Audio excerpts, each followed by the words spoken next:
Yeah, that's everything. I mean, we're taught that that's very key. Being transactional is not bearing fruit, right? It's not fruitful.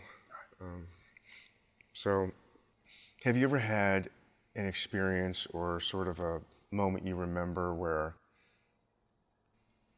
you just your faith was kind of waning and weren't really sure what to do? Maybe thought about doing something a different way, or was just wondering if God was going to show up. I can think of a time where I questioned whether I would remain a part of this industry. Hmm. And because for so long, I've been faced with the same. I moved from shop to shop, hoping to find a new environment, work with someone who valued people over money. But what I found consistently with people who money was the motivator. The amount of money they were paid would determine how much or how they showed up or if they showed up. And the business owners stressing numbers all the time. It's just like, gosh, just stop it with the damn numbers already. What about the people? How about the people? Let them know if you take care of the people, the numbers will take care of themselves. I believe that. I've always believed it. And so after a time, and after a lot of prayer, I just decided I'm just going to stay the course and do what I do. And when it got to a point where I was able to sell my own jobs, which is unusual for a technician. When I'm working in that role, generally we're out here in the shop servicing the cars. We check out the car, write up a report, hand it to the service advisor.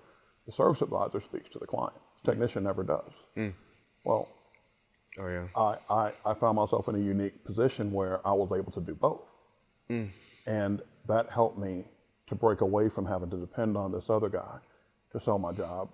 And if he sold it, great. If he didn't, I didn't eat. Because as a commissioned technician, if I'm not turning wrenches, I'm not making money. But it wasn't about the money so much as that I came to work, not stand around and twiddle thumbs. And I'd hear some of the things. Which is being obedient. Yeah, I mean, it's just, wow, just some of the things that people would say to try to get a consumer to spend money. I mean, one of the things that was a real common pitch, if a young lady came in and she was a new mother, they'd pitch everything as a safety issue. Of course, that new mother's first instinct is to protect her child. So whatever it takes to make that vehicle safe, you do it. Whether it was necessary or not, they would do it.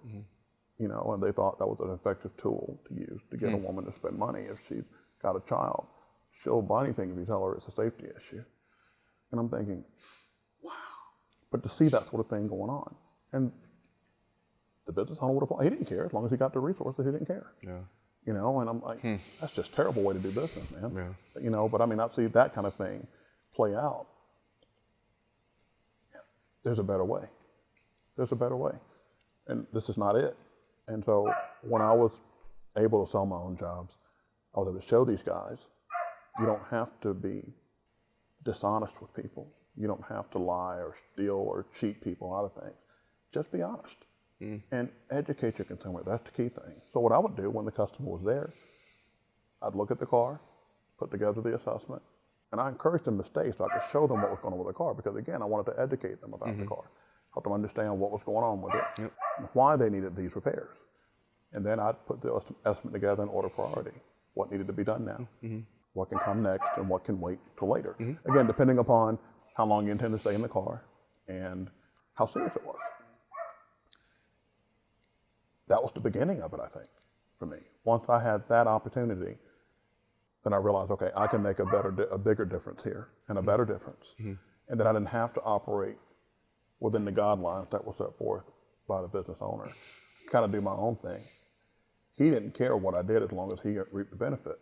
And that's just the way it was. So I thought, okay, you know what? I'm just going to do the right thing because that's the right thing to do. I feel better about it. And, again, the goal is to be part of the solution.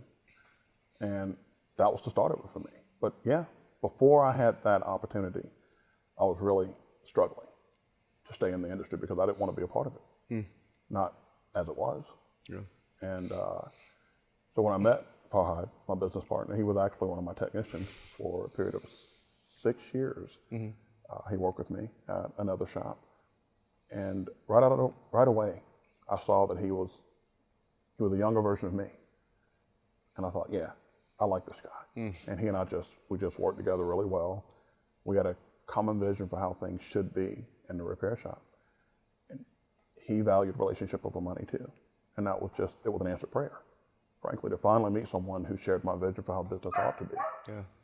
And we decided years ago that if the opportunity ever presented itself that we could have a shop together. I'd never considered a partnership, but with him I would. And today we're here. You know, we're coming up on 7 years this April.